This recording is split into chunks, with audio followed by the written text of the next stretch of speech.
എറണാകുളം കണ്ണമാലിയിൽ കടലാക്രമണം രൂക്ഷം. വീടുകളിൽ വെള്ളം കയറി തുടങ്ങി. കടൽ ഭിത്തി സ്ഥാപിക്കണമെന്ന ആവശ്യത്തിന് ഇതുവരെയും പരിഹാരമായിട്ടില്ല.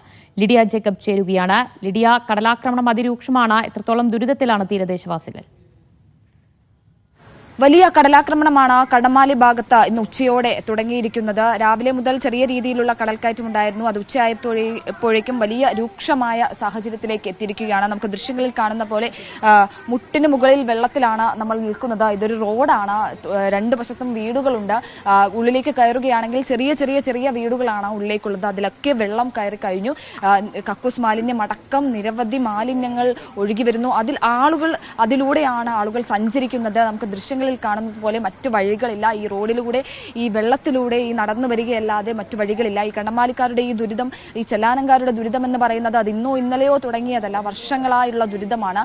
ഇവർ ഈ അനുഭവിക്കുന്നത്. ഈ പ്രായമായുള്ള ആൾക്കാരുണ്ട്, കൊച്ചു കുട്ടികളുണ്ട്. എല്ലാവരും വരേണ്ടത് ഈ ഒരു മാലിന്യം നിറഞ്ഞ ഈ വെള്ളത്തിൽ കൂടെ നടന്നാണ് എല്ലാവരും വരേണ്ട അവസ്ഥ. വീടിനുള്ളിൽ വെള്ളം കയറുന്ന അവസ്ഥ, ഭക്ഷണം പാകം ചെയ്യാൻ കഴിയാത്ത അവസ്ഥ, അത്രയധികം ദുരിതപൂർണമാണ് ഇവരുടെ ജീവിതം എന്ന് പറയുന്നത്.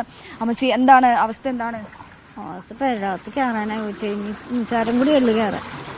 നമുക്കും ഭക്ഷണമൊക്കെ ഒന്നും ഉണ്ടാക്കാൻ പറ്റണില്ല. ആകെ എല്ലായിടവും രോഗം. ഒരു സ്റ്റെപ്പും കൂടി ഉള്ളു അകത്തോട്ട് കയറണമെങ്കിൽ. ഭയങ്കര സ്പീഡിലാണ് ഇന്ന് വന്നത്. ഇന്നലെ എത്രയും കുറവായിരുന്നു. ഇന്ന് ഭയങ്കര സ്പീഡിലാണ് വന്നത്. ഒരുപാട് പരാതികളും കാര്യങ്ങളും ഒക്കെ പറഞ്ഞു. യാതൊരു പരിഹാരവും ഇല്ല എന്നാണ് എല്ലാവരും. പരിഹാരവും ഇല്ല. ഇന്ന് വരെ എത്ര കാലമായി ഇത് പറഞ്ഞ കല്ല് വരും അത് വരും എന്ന് പറഞ്ഞിട്ട് ഇന്ന് വരെ വന്നിട്ടില്ല. ഒന്നും ചെയ്യില്ല. മണ്ണ് വെക്കുമെന്ന് പറഞ്ഞു എന്നിട്ട് ഒന്നും ചെയ്തിട്ടില്ല.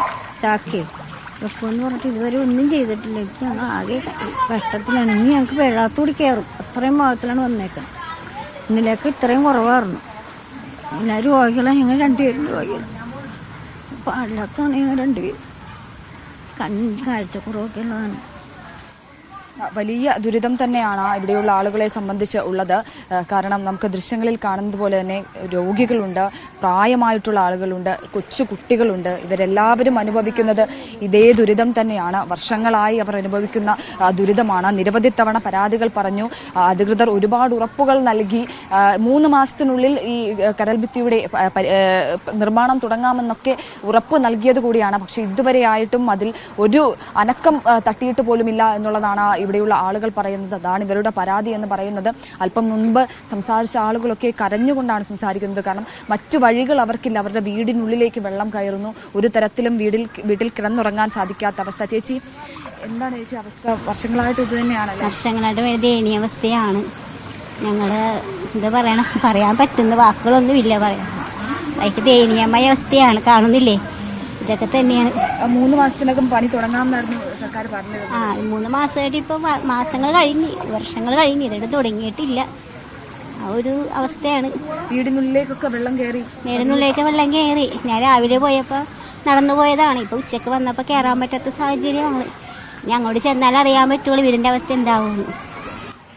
ഇത് ഈ വെള്ളം ഇറങ്ങുമ്പോഴുള്ള ഒരു അവസ്ഥ കൂടി ഏറ്റവും നമ്മൾ പരിഗണിക്കേണ്ട കാര്യമാണ്. കാരണം കക്കൂസ് മാലിന്യം അടക്കമുള്ള വസ്തുക്കൾ ഒഴുകി വരുന്നുണ്ട്. വിവിധ മാലിന്യങ്ങൾ ഒഴുകി വരുന്നുണ്ട്. സാംക്രമിക രോഗങ്ങൾ അടക്കമുള്ള കാര്യങ്ങൾ പടരാനുള്ള ഒരു സാധ്യതയുണ്ട്. ഈ കുട്ടികളടക്കമുള്ള ആളുകൾ ഈ വെള്ളത്തിനുള്ളിൽ, ഈ മലിനജലത്തിനുള്ളിലാണ് അങ്ങോട്ടും ഇങ്ങോട്ടും പോകുന്നത്. അവർ കഴിയുന്നത് അതിനുള്ളിലാണ്. മറ്റു വഴികൾ ഇവർക്കില്ല. എത്രയോ പ്രാവശ്യം അധികൃതരുമായി സംസാരിച്ചു, പരാതികൾ നൽകി, ഒരുപാട് സമരങ്ങൾ ചെയ്തു. ചെല്ലാനങ്കാരുടെ, കണ്ണമാലിക്കാരുടെ ഒക്കെ ദുരിതം ഒരുപാട് തവണ നമ്മൾ റിപ്പോർട്ട് ചെയ്തത് കൂടിയാണ്. പക്ഷെ അതിൽ യാതൊരു വിധത്തിലുള്ള പരിഹാരവും ഇതുവരെയായിട്ടും ആയിട്ടില്ല. ഈ മഴക്കാലത്തും ഈ കടൽക്കയറ്റത്തിന്റെ സമയത്തും ഇവർ ഇതേ ദുരിതം തന്നെ അനുഭവിക്കുന്നു എന്നുള്ളതാണ് ഏറ്റവും സങ്കടകരമായിട്ടുള്ള കാര്യം. പറയുന്ന ഓരോ ആളുകളും കണ്ണീരോടെയാണ് ഈ അവരുടെ ദുരിതം പറയുന്നത്. ഒരുപാട് വർഷങ്ങളായി ഇവർ പറഞ്ഞു മടുത്ത ഒരു ദുരിതം തന്നെയാണ് അത്. ഏറ്റവും സങ്കടകരമായിട്ടുള്ള അവസ്ഥ, വലിയ ദുരിതപൂർണമായിട്ടുള്ള അവസ്ഥ തന്നെയാണ്. നമുക്ക് പോലും ഈ ഒഴുക്കിനുള്ളിൽ ഇവിടെ നിന്ന് റിപ്പോർട്ട് ചെയ്യാൻ സാധിക്കുന്നില്ല. അത്രയധികം ബുദ്ധിമുട്ടാണ് ഇതിനുള്ളിൽ നിന്ന് ഇത് റിപ്പോർട്ട് ചെയ്യുക എന്നത്. അത്രയധികം ദുരിതമാണ്. അല്പസമയം കൂടി കഴിഞ്ഞാൽ ഇനിയും കടൽ കയറും, ഇനിയും വെള്ളം ഇങ്ങോട്ടേക്ക് ഇരച്ചെത്തും. അപ്പോൾ ഒരു തരത്തിലും ഇവിടെ ജീവിക്കാൻ സാധിക്കാത്ത, വീടിനുള്ളിലേക്ക് വെള്ളം അടിച്ചു കയറി ഒരു തരത്തിലും ഇവിടെ ജീവിക്കാൻ സാധിക്കാത്ത അവസ്ഥയിലേക്ക് എത്തും. അത്രയധികം ദുരിതമാണ് ഇവർ അനുഭവിക്കുന്നത്. അതാണ് നമ്മൾ ദൃശ്യങ്ങളിൽ കാണുന്നത്. ഒരു തരത്തിൽ നമുക്ക് പോലും 5 മിനിറ്റ് ഇവിടെ നിൽക്കാൻ സാധിക്കാത്ത അത്രയും അവസ്ഥ അവസ്ഥ. എത്രയും വേഗം ഇതിനൊരു പരിഹാരം കാണണം, കടൽഭിത്തിയുടെ നിർമ്മാണം നടത്തണം എന്നതാണ് ഇവരുടെ ആവശ്യം. 7 കിലോമീറ്റർ മാത്രമാണ് ഇപ്പോൾ ടെട്രാപാഡുകൾ നിർമ്മിച്ചിട്ടുള്ളത്. അത് ബാക്കിയുള്ള സ്ഥലങ്ങളിലേക്കും നിർമ്മിക്കണം എന്നാണ് ഇവരുടെ ആവശ്യം.